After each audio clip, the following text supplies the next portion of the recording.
Assalamualaikum warahmatullahi wabarakatuh.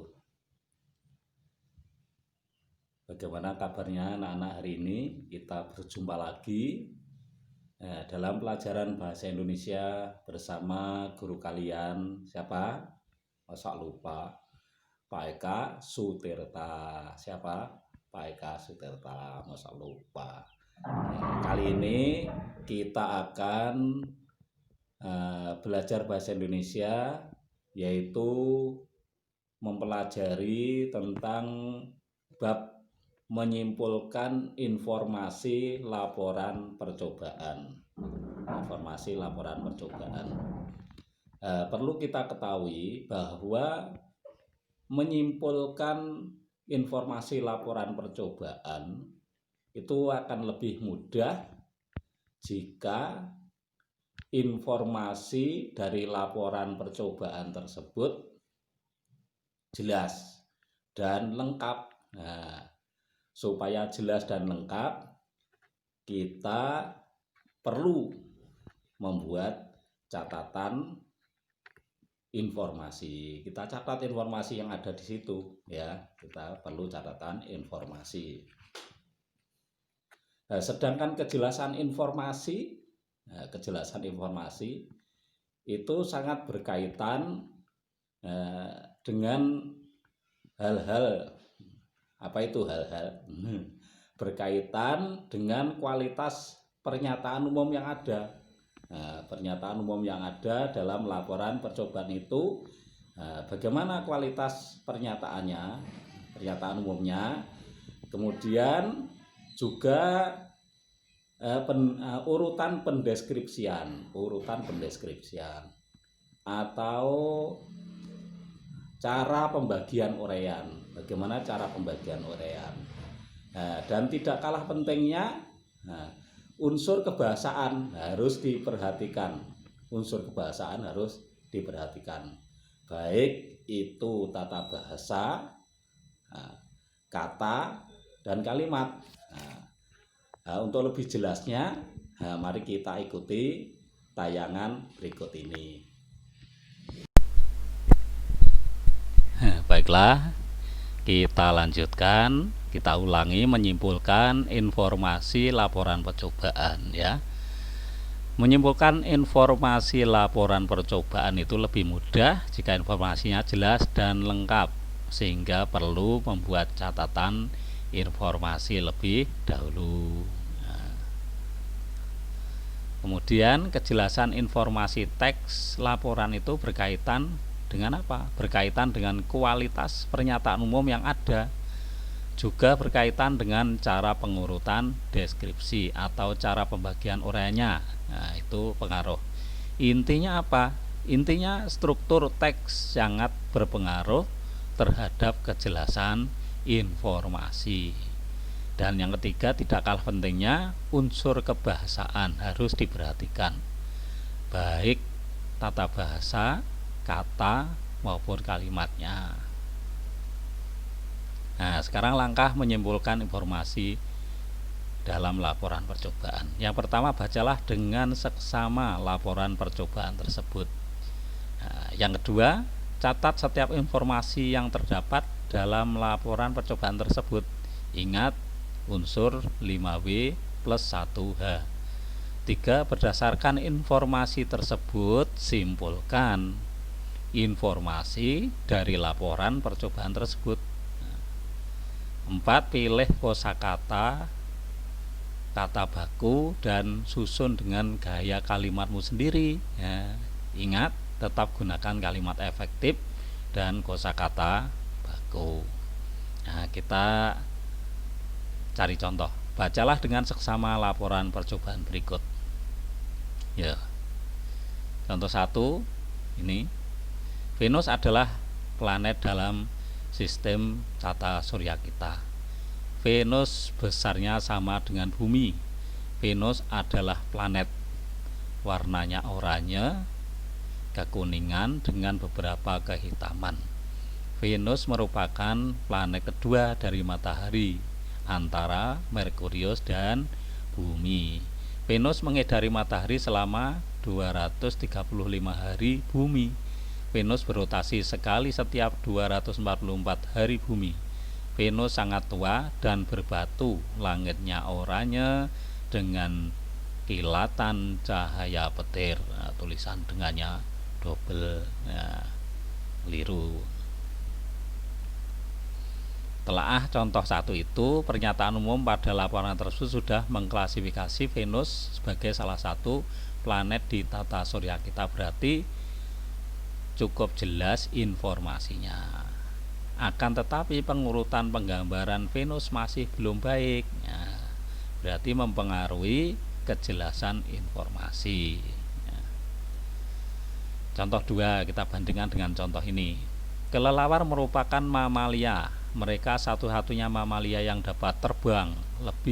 Ada lebih dari 1000 jenis kelelawar, seperti kelelawar vampir, kelelawar telinga panjang, kelelawar ekor 3, dan kelelawar buah. Kelelawar tampangnya mirip tikus. Melihat saya tikus. Saat terbang bersama mereka seperti tikus terbang. Beberapa kelelawar makan darah, buah, ikan, dan kaktus. Kelelawar dapat mendengar dari jarak 1 km. Kelelawar termasuk jenis nokturnal. Kelelawar melihat dengan pupil, oleh sebab itu mereka membuka matanya lebar-lebar untuk melihat. Kelelawar memiliki bayi. Kelelawar menyusui anaknya. Selama setahun kelelawar memiliki 3 bayi. Nah, kita telaah contoh 2 ini. Pernyataan umumnya jelas, bahkan lebih jelas dari teks Venus tadi. Karena apa?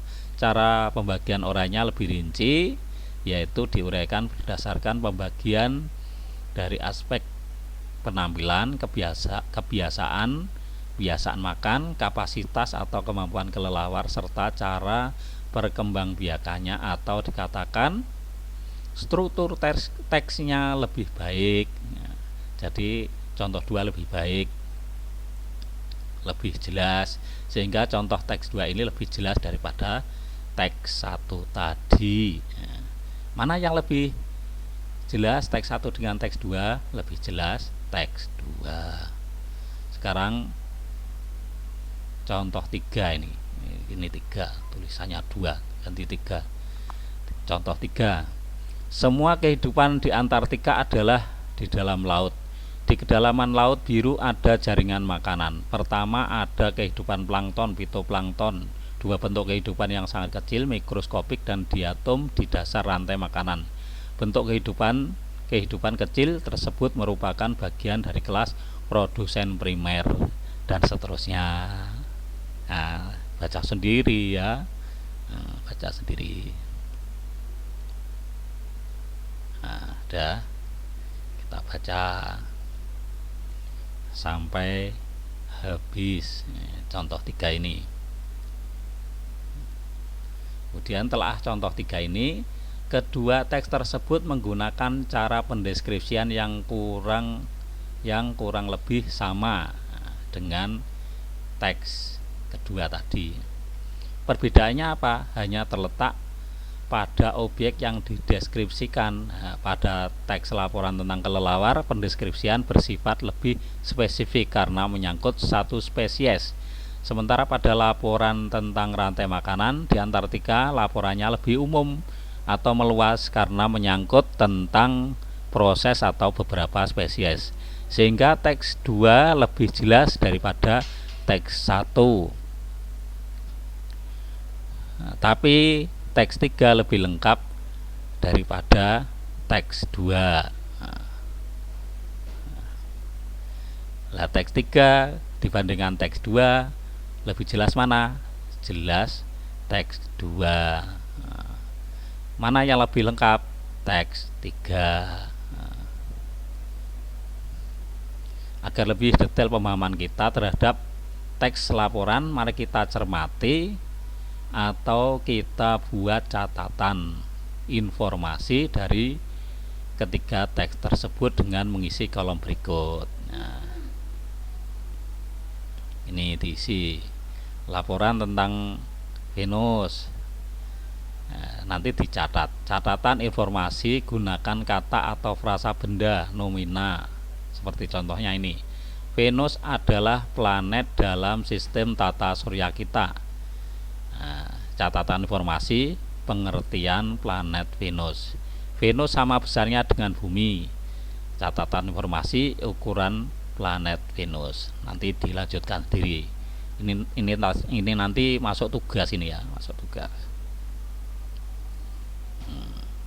Sekarang laporan tentang kelelawar. Ini ada di buku paket halaman 14-15 ya, buku paket yang telah dibagikan. Kalau tidak punya, minta temannya yang sudah punya buku elektronik itu, PDF ya. Kelelawar merupakan mamalia.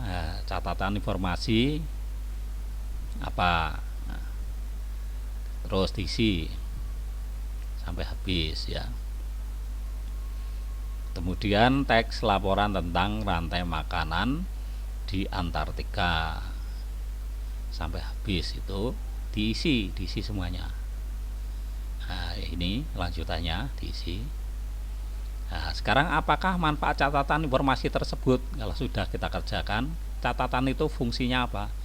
Catatan informasi digunakan untuk menjawab atau menyimpulkan informasi yang diperoleh, sehingga kita meringkas itu lebih mudah, menyimpulkan lebih mudah karena punya catatan informasi.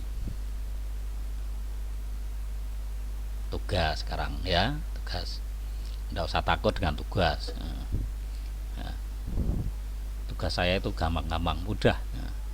Tugas 1, isilah catatan informasi dalam teks laporan tentang Venus, kelelawar, dan rantai makanan di Antartika. Jadi kolom tadi diisi. Kemudian tugas 2, bandingkan informasi yang kamu dapatkan dari ketiga contoh tersebut. Manakah informasi yang lebih jelas? Manakah informasi yang lebih lengkap? Apakah kejelasan informasi berkaitan dengan kelengkapan informasi? Apakah kejelasan informasi berkaitan dengan struktur penyajiannya? Apakah kejelasan informasi berkaitan dengan unsur kebahasaan, tata bahasa, kata, dan kalimat yang digunakan? Itu tugasnya.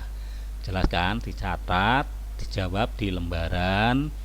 Nah, nanti biasanya di akhir bulan kita kumpulkan kalau ada pengumuman untuk mengumpulkan tugasnya. Saya kira cukup sekian dulu. Tidak usah lama-lama, kita belajar. Yang penting sukses. Kita belajar sambil berdoa agar di kemudian hari kita memperoleh kesuksesan. Amin. Terima kasih. Assalamualaikum warahmatullahi wabarakatuh.